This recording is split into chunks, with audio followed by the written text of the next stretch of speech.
Hi friends, இன்றைக்கு நாங்கள் சுவையான ரொம்ப சுலபமான ரவா கேசரி எப்படி பண்ணுறதுன்னு பார்ப்போம். வாங்க வீடியோக்குள்ளே போவோம். பழமையாக கேசரி எல்லாரும் தண்ணியில் தான் செய்வாங்க. நான் இன்றைக்கு பாலில் செய்ய போகிறேன். பாலில் செய்யக்குள்ள நல்ல க்ரீமியாகவும் நல்ல டேஸ்டாகவும் இருக்கும். வாங்க எப்படி செய்கிறதுன்னு பார்ப்போம். முதல்ல நாங்கள் இந்த ரவா கேசரி செய்கிறதுக்கு ரவையை வறுத்தெடுப்போம். ரவையை வறுக்கும் போது அடுப்பை மீடியம் ஹீட்ல வச்சுட்டு ஒரு 4 தொடக்கம் 5 நிமிஷம் நல்லா வறுத்துக்கணும்.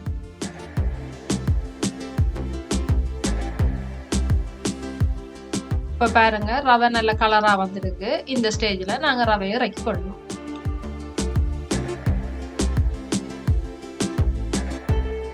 இப்ப நாங்க வறுத்த ரவையில இருந்து இந்த கப்பால 3 கப் ரவை எடுத்திருக்கேன்.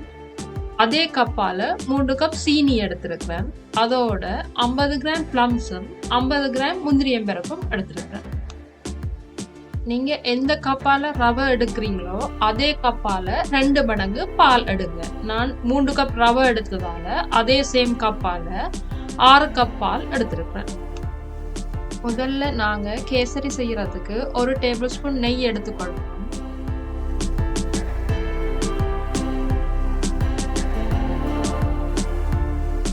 நெய் சூடானதும் பிளம்ஸையும் முந்திரியம் பருப்பையும் தனித்தனியா வறுத்தெடுத்து கொள்ளும்.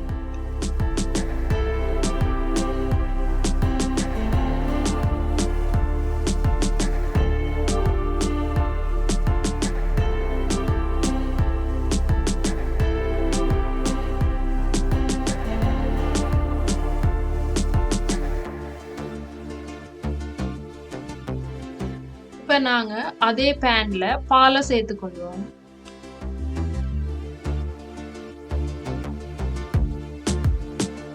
பால் இவ்வாறு லைட்டா கொதிச்சு வந்த உடனே ரவைய கொஞ்சம் கொஞ்சமா சேர்த்துக்கொள்ளுங்க.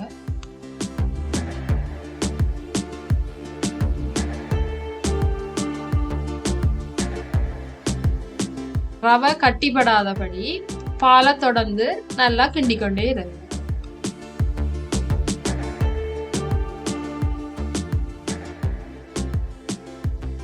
இப்ப பாருங்க, ரவை நல்லா அவிஞ்சு வந்திருக்கு. இப்ப நாங்க சீனிய சேர்ப்போம்.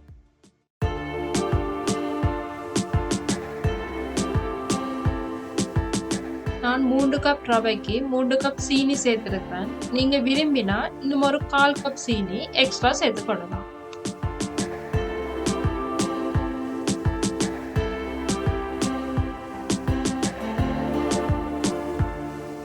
இதோட 1/4 டீஸ்பூன் கேசரி பவுடர் சேர்த்துக்கொள்வோம்.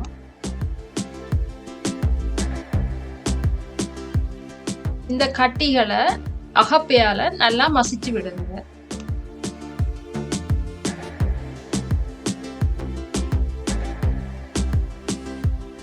இப்ப பாருங்க, சீரியெல்லாம் நல்லா உருகி ரவையோட சேர்ந்து நல்லா கெட்டியா வந்திருக்குது. இந்த நேரம் நாங்க 2 டேபிள் ஸ்பூன் நெய் சேர்த்துக்கொள்வோம். நெய்ய இறக்க கிட்டவா சேர்த்தீங்கன்னா தான் நல்ல வால்ஷமா இருக்கும்.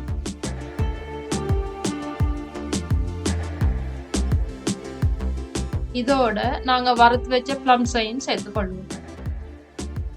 நான் நெய் வால்ஷம் மட்டும் இருக்கணும்ன்றதுக்காக ஏலக்காய் தூள் சேர்க்கல. நீங்க விரும்பினா சேர்த்துக்கொள்ளுங்க.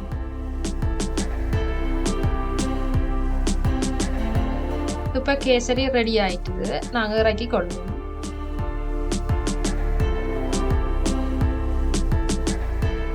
இவ்வாறு ஒரு ட்ரேயில போட்டு வடிவா சமனா எல்லா இடமும் ஒரே அளவா வர மாதிரி தட்டி கொள்ளுங்க. இதுக்கு நீங்க வாழலையும் யூஸ் பண்ணி கொள்ளலாம்.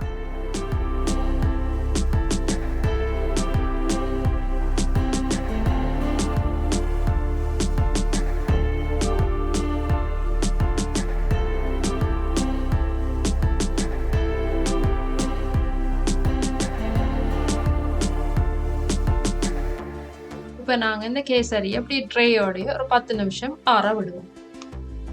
இப்ப காமணத்தியெல்லாம் ஆயிட்டுது. நாங்க இந்த கேசரிய வெட்டி கொள்ளுவோம். நீங்க வெட்டுறதுக்கு யூஸ் பண்ற கத்தியில பட்டர் அல்லது நெய் பூசிக்கொள்ளுங்க.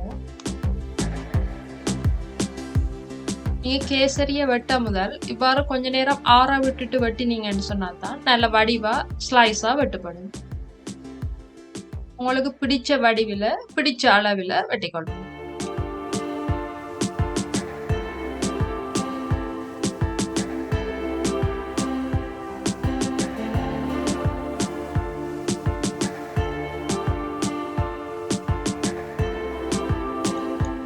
முந்திரியம் பருப்பை முன்னுக்கே சேர்த்தா உங்களுக்கு வெட்டுறது கஷ்டமா இருக்கும். அதால இப்படி சின்ன ஸ்லைஸா வெட்டிட்டு மேலால வச்சு விட்டீங்கன்னு சொன்னா பார்க்கறதுக்கு வடிவாகவும் இருக்கும், உங்களுக்கு வெட்டுறதும் இலகுவா இருக்கும். நான் இந்த கேசரிக்கு தண்ணிக்கு பதிலாக பால் யூஸ் பண்ணதால ஒரு எக்ஸ்ட்ரா டேஸ்டாகவும் நல்ல வால்சமாகவும் வந்திருக்குது. நீங்களும் பாலில் ட்ரை பண்ணி பாருங்க. உங்களுக்கும் இந்த கேசரி நிச்சயமா பிடிச்சிருக்குமென்று நான் நினைக்கிறேன். நீங்களும் உங்களோட வீட்டில் ட்ரை பண்ணி பார்த்துட்டு எப்படி இருக்குன்னு எனக்கு மறக்காம கமெண்ட் பண்ணுங்க.